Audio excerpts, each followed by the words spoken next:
We are here at the Lexus stall at the Auto Expo 2023 and it is buzzing. This is the first time Lexus has actually officially participated in the Auto Expo.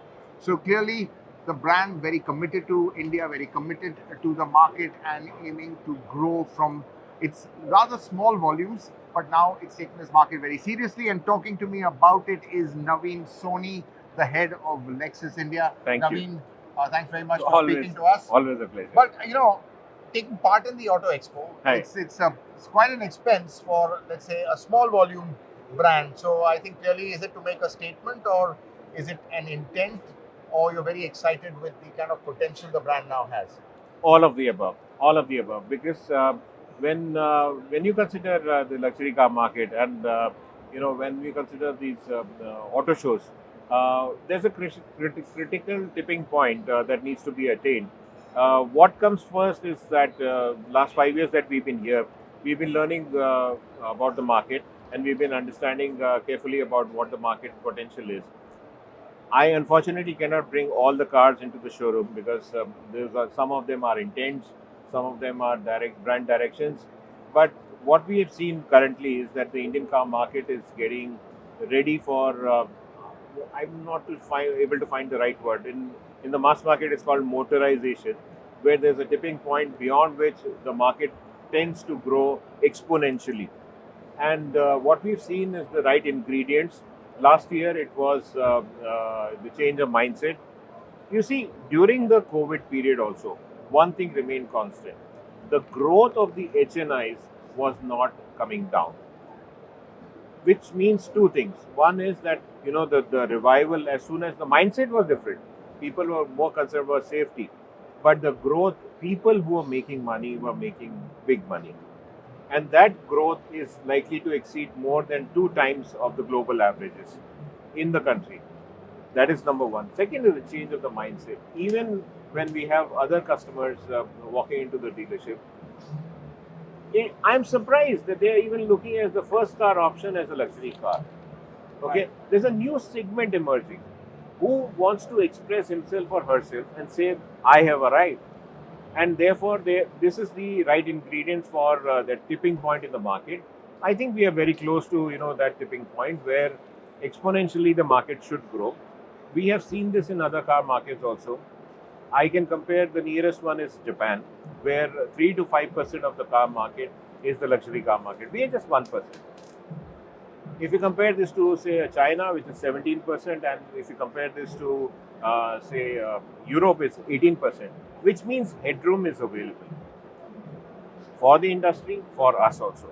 So that these are things that made it favorable for us to kind of look into this market for a long-term basis, and towards that, we have put up our future brand direction Right. and name. Right. So what you're saying is this is basically one massive showroom for people to come and experience the brand. Yes. Just coming back to your segment, you've not given the numbers, but I think what you said is you've had your best year ever last year. This year you expect to do even better. Double of that. What are your, projections? You're not giving numbers right now, but where do you aim to be in the luxury car ladder? So first thing first is that we want to be the most loved and admired vehicle manufacturer in the luxury car space, with focus on two things. One is the advanced technology. So therefore we are exhibiting the advanced technology. Second is the customer experience, what we call as Omotanashi experience. So luxury for us is different for different people. So for us also, what makes sense is that that we tailor make luxury for each and every customer as if he's walking into my own home. So that's how we like to take care of them. We like to grow, and we like to grow sustainably. The market is likely to be growing at a very rapid pace, and therefore we like to be a part of that growth. Right. So, just sticking to what is the focus in terms of models? You have some CKD models as well. Are we going to see more, let's say local assembly? What's really the plan for 2023? So yes, as far as 2023 is concerned, we have announced this product yesterday. The bookings have been made open. So that will be the first product. We will also have the LM coming towards the second half of this year.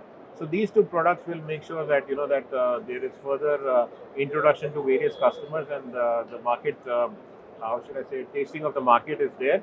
Beyond this, as far as CKD is concerned, I think the overall size of the market, which I keep on talking about the growth rate, is an important parameter. Once that happens, then I think more and more assembly products can come in.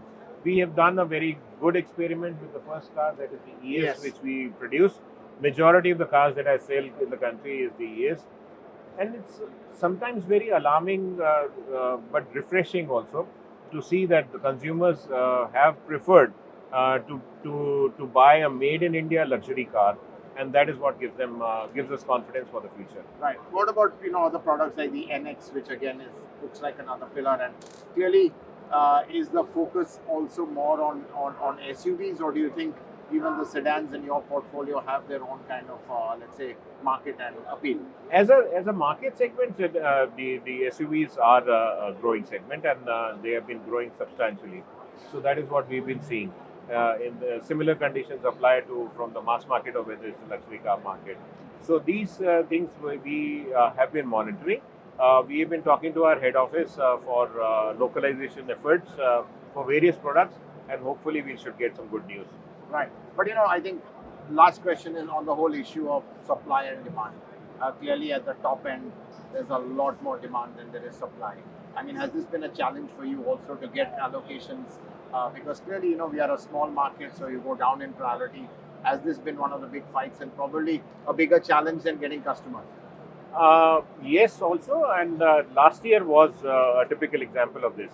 This year, things are likely to change, and with the growth potential that the market has, and the growth that we've shown last year, our intention is to become number one in Asia, excluding Japan and China. So, if that happens in the Southeast Asian car markets, if we can exhibit that presence, then you tend to get more attention and therefore more allocation. Right. Well, on that note, looking at becoming number one in Asia, obviously, not looking at Japan and China, which are really huge markets. But again, you've got the whole ASEAN region there. You think you can sell more than that region, countries in that region? That's a fantastic ambition and goal, and wish you all the best. Thank you so much. Thank you.